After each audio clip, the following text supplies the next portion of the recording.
उसकी सुंदरता के सामने, उसकी चमक के सामने जब सूरज अपनी रोशनी से लज्जित हो जाता है उसकी रोशनी में, तो फिर बाकी रोशनियां उसके सामने क्या चीज। ऐसी राम नाम रूपी मणि तुम्हारे मनुष्य रूपी मंदिर के सामने जल रही, लेकिन जीवात्मा को दरवाजे पर बैठाल कर नहीं, उसको साफ करते नहीं, जगाते हो, तो दिव्य नेत्र विज्ञान चक्षु जब नहीं मिलेगा तो दर्शन किस आंख से होगा इनसे? तो चमड़े की आंख है, चमड़े की आंख से भगवान चेतन नहीं मिलता, चमड़े की आंख से चमड़ा ही दिखाई देगा। बोलो।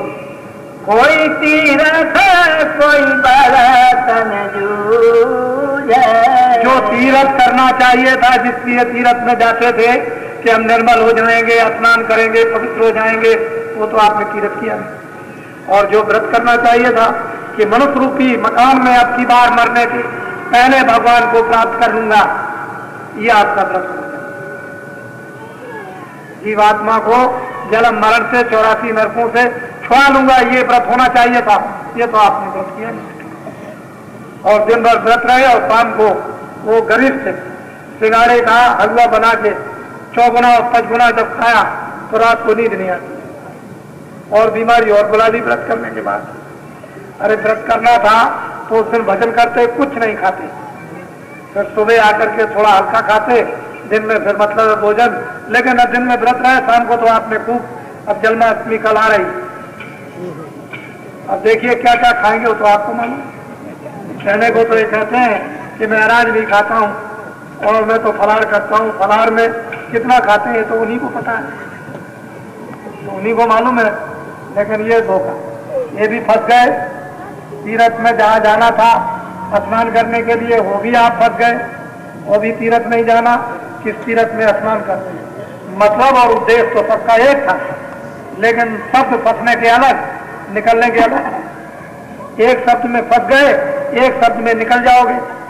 एक तीरथ जो है आपको उलझा देगा, एक तीरथ आपको सुलझा देगा। एक व्रत से भगवान पा जाओगे, एक व्रत से बीमारी हो जाएगी। तो मैं कोई ऐसी बात नहीं बताता हूँ आपको जिससे आपका कोई ईमान और कोई धर्म कोई नुकसान हुआ था, ऐसा कोई काम नहीं करता। मैंने कभी ये काम किया ही नहीं, मुझे इन झगड़ों से कोई मतलब नहीं। आपने अपनी आंखों से देखा हिंदुओं के सत्संग में, हिंदुओं के धार्मिक कार्यों में, हिंदुओं के यज्ञों में मुसलमान कभी नहीं आते, लेकिन काशी में आपने देखा होगा, जो इतिहास में अभी तक कभी नहीं हुआ, ऐसे यज्ञ में हजारों मुसलमान दाढ़ी रखाए हुए और चले आते थे, और जब वो सुनते थे तो अपनी दाढ़ी पर हाथ देते थे। हजारों बुर्का ओढ़ने वाली उनकी देवियां ओढ़ कर आती थी मैदान में, बुर्के को उतार दिया, पूरा कंधे पर रख लिया और बैठ गए उस कुंडों के किनारे यज्ञशाला में और आहुति डाली। जब वेद मंत्रों का उच्चारण होता था तो मुसलमानी देवियां सब की सब यानी साकिल लेकर के आहुति डालती। ये आपको देखना चाहिए, इसमें क्या कोई भेदभाव किसी में नहीं। आप तवा उल्टे पर रोटी बनाओ, आप तवा सीधे बनाओ, मतलब यह है कि रोटी होनी चाहिए, इधर जाएगी तो भूख लगेगी।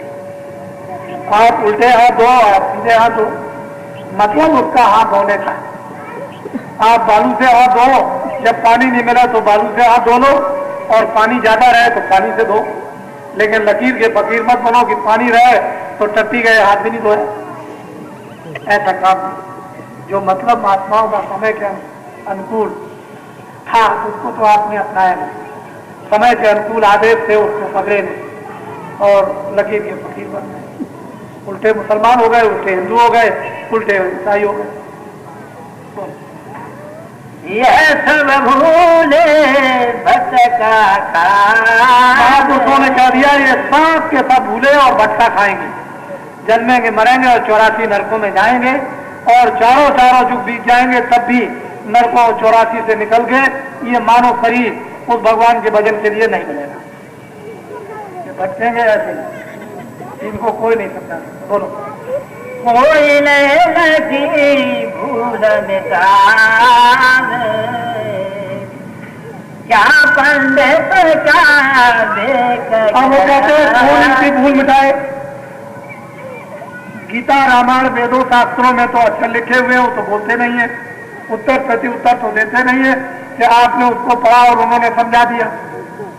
आपने पढ़ लिया, जो आपकी इच्छा हुई समझ लिया, तो कौन भूल बिठाएगा। वो महात्मा है जिन्होंने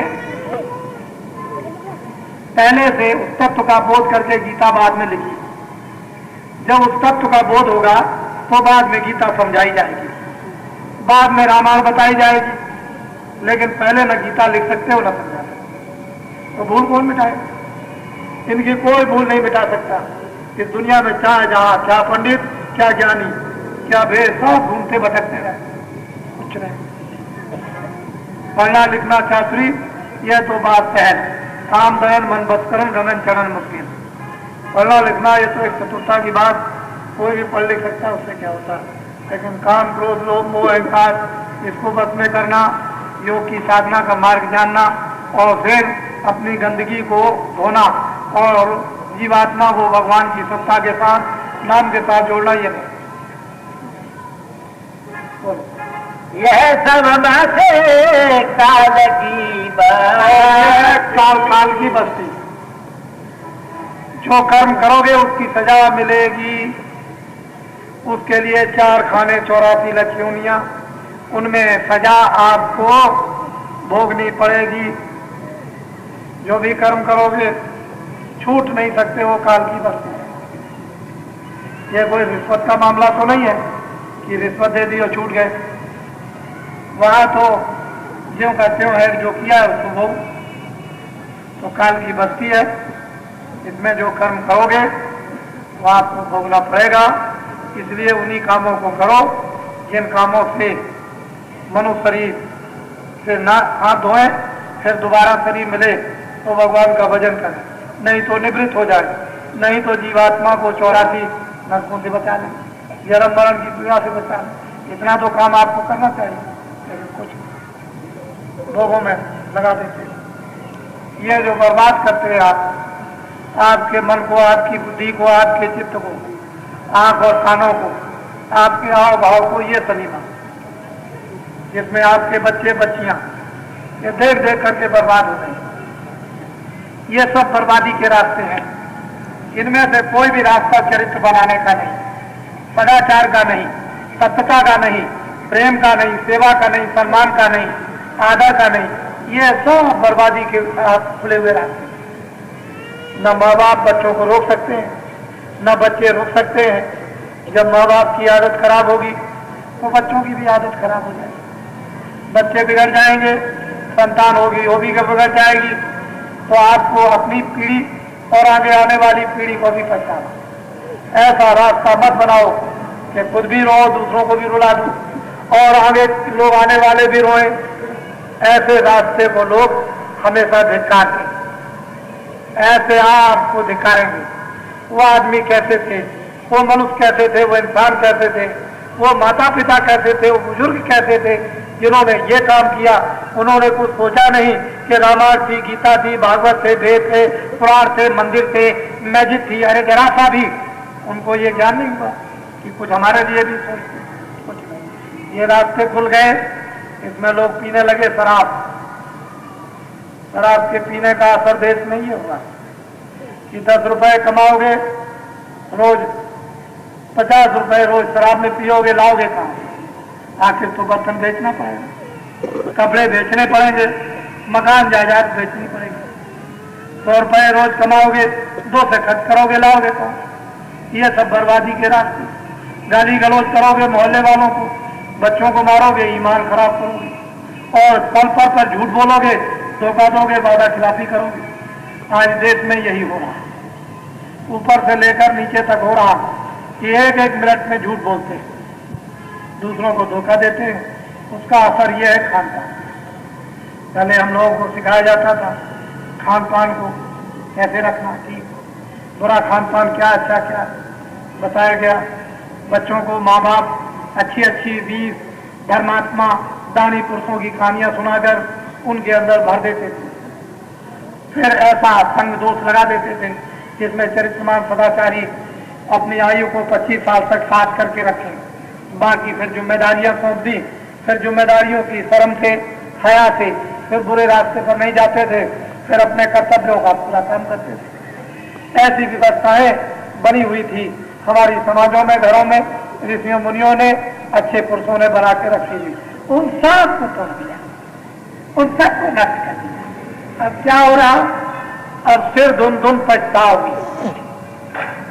ऐसा वक्त आ रहा, फिर धुन धुन पछताओगे।